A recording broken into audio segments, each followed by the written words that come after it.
We're about to your mind. What if there was one thing quietly holding you back from everything you want in life? One thing that if you overcame it would unlock everything you've ever hoped for and more. The one thing is your mind. More specifically, the operating system you're running that's keeping you stuck. The good news is that you can upgrade it, but you don't do it through thinking. You do it through action. Habits rewire your brain, and repetition installs the new operating system.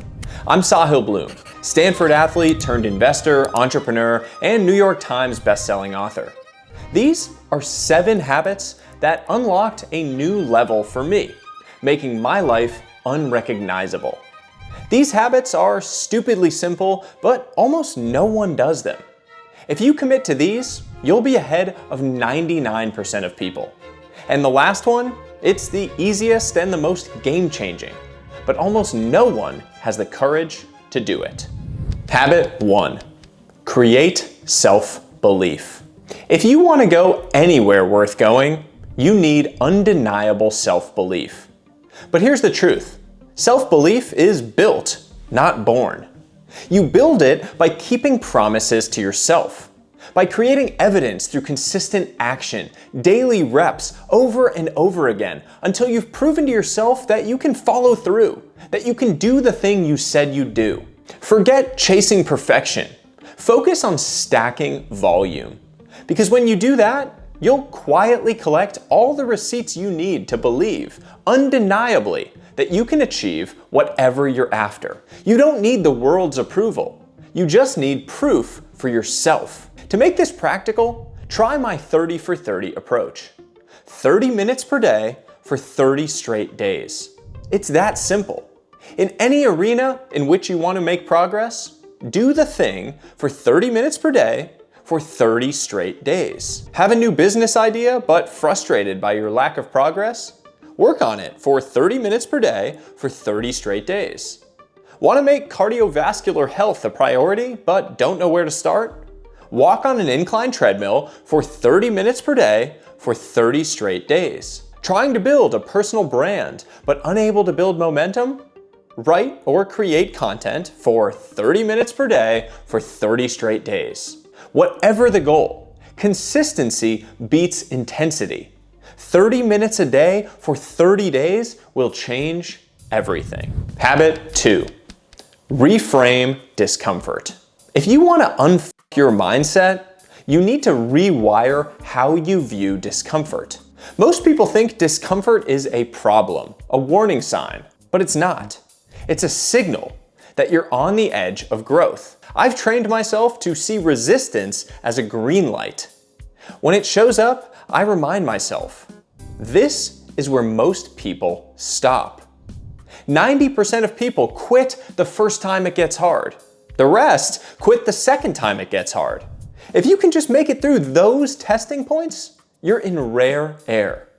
The testing points become my cue to lean in. Because here's the truth. Growth is a byproduct of meaningful struggle. When you avoid that struggle, you literally starve your growth of the oxygen it needs to thrive. Your natural bias to avoid discomfort and to prevent those you love from feeling it does more harm than good. Every single thing you want in life is on the other side of something that sucks. The relationships, the healthy body, the calm mind, the career, the self-respect. They all sit on the other side of hard things. Hard conversations, hard workouts, hard decisions. Most people build habits to avoid that discomfort. The top 1%, they build habits to prioritize it. So here's the habit. Do one hard thing every single day. Make it a to-do item and check the damn box. Show up. Even better, start your day with it. Do it first, before distractions, before excuses. Do hard things. Because nothing feels better than a hard-earned win. Nothing. The pain, the struggle, the resilience, the grit, and then the reward. The thrill of knowing you paid the cost of entry for the thing you wanted to achieve. Hard things are good for the soul, and they make you unstoppable. The growth you asked for is hidden in the struggle you avoid. Remember that. Habit 3. Act like no one's watching, because no one is. Most people live like they're on stage. Every move rehearsed, every word filtered. They imagine a spotlight following them around, watching, judging, waiting to catch a misstep. But here's the truth. Nobody's paying that much attention. Nobody cares. This is what psychologists call the spotlight effect, the tendency to overestimate how much other people notice us. But they're not noticing.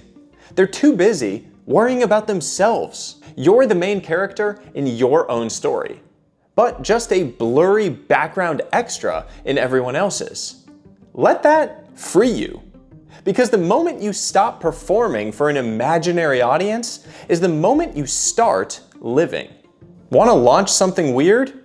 Say something bold? Take a risk that might flop? Good. Do it. Because no one's watching as closely as you think. Do one thing each day as if no one will ever see it. Say what you think. Wear what you want. Start what you've been overthinking. The fastest way to grow is to stop performing and start creating. Habit 4. Embrace commitment. We live in a world addicted to novelty.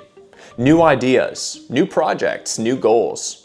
We chase shiny things because starting is exciting. Finishing? That's harder. But the truth is, mastery doesn't come from dabbling. It comes from depth. And depth only happens when you commit. Commitment is what unlocks focus. Focus is what unlocks progress. And progress, repeated over time, is what unlocks compounding. Every time you restart, you reset the compounding curve. You throw away momentum and go back to zero. I've done it. Chased too many things at once, spread myself thin. And every time I traded depth for distraction. But the people who win, they go all in on one thing. They commit, they endure, they compound. They play long-term games with long-term people. Because compounding only works if you stay in the game. Most people quit too soon. They change direction the moment progress slows, not realizing that the biggest returns always come later. Growth compounds. Trust compounds. Reputation compounds. We underestimate what we can do in 10 years and overhype what we can do in 10 weeks. Commit to one goal. Commit to one craft. Commit to one person. Commit to your career. Commit to your relationships. Commit to your workouts. That's where real momentum lives. Because consistency beats intensity. And loyalty to your path beats infatuation with a new one. Pick one thing and give it your full attention. No backups, no hedging, just one thing that matters. Then, stick with it long enough to let compounding do its work. Commitment isn't a cage, it's a launch pad. Habit 5. Create space to see clearly. We glorify being busy. Packed calendars, constant motion. But constant motion doesn't mean real progress. Most people are stuck doing rocking horse work. Moving all day, going nowhere. Never taking the time to zoom out. And if you never zoom out, you lose sight of what actually matters. That's why I've learned to create space. Space for stillness. Space for clarity. Space to ask, what does a win actually look like? Each Sunday night, I spend 15 minutes defining what real progress would look like in the week ahead. Just 3 to 5 outcomes. I write them on a simple card, my weekly win card, and keep it on my desk. So when chaos hits, I can reconnect with what matters most. But space isn't just about planning. It's about movement too. Because clarity lives in the body as much as the brain. Walk, lift, sweat, move. It clears the noise and reconnects you to yourself. Create intentional space each week. 15 minutes to define your weekly win. 4 workouts to clear your head. 1 daily walk to reconnect with your thoughts. If you want clarity, you have to make space for it. Because if you don't pause to ask where you're going, you might waste your whole life going nowhere. Habit 6. Protect your energy. Here's the truth. Outcomes follow energy. When you spend time on energy-creating activities, the 10, 100, or 1000x outcomes follow. Identify what gives you energy and triple down on it.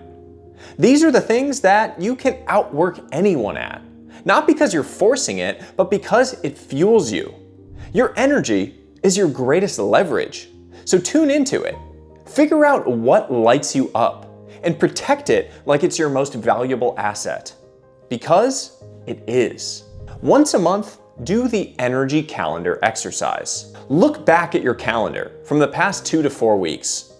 For each meeting, task, or activity, ask yourself, did this energize me or drain me? Color code the calendar. Green equals energized, yellow equals neutral, red equals drained. Then adjust. Cut or tweak the red, reduce the yellow, prioritize the green.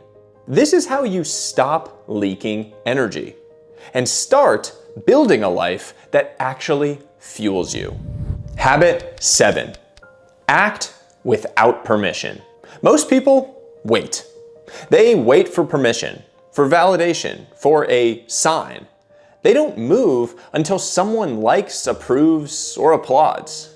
But the people who win, they move first, then let the results speak for themselves. I know, because I spent years stuck in that waiting room, waiting for permission to live differently, to pursue the things I cared about, to share what I really thought. But here's the truth. Misery loves those who wait. It loves people who look around, hoping someone will tap them on the shoulder and say, go ahead, you're allowed. But no one's coming. Your life begins the moment you give yourself permission to live it. Good things don't come to those who wait. Good things come to those who act. If you want to unfuck your mind, create self-belief, reframe discomfort, act like no one's watching, embrace commitment, create space to see clearly, protect your energy, act without permission. Stop waiting, start building. Cut the noise, trust your gut, do the work. And if you enjoyed this, drop a comment and give it a like. Apparently, it really helps. That's all for today, and as always, until next time, stay curious, friends.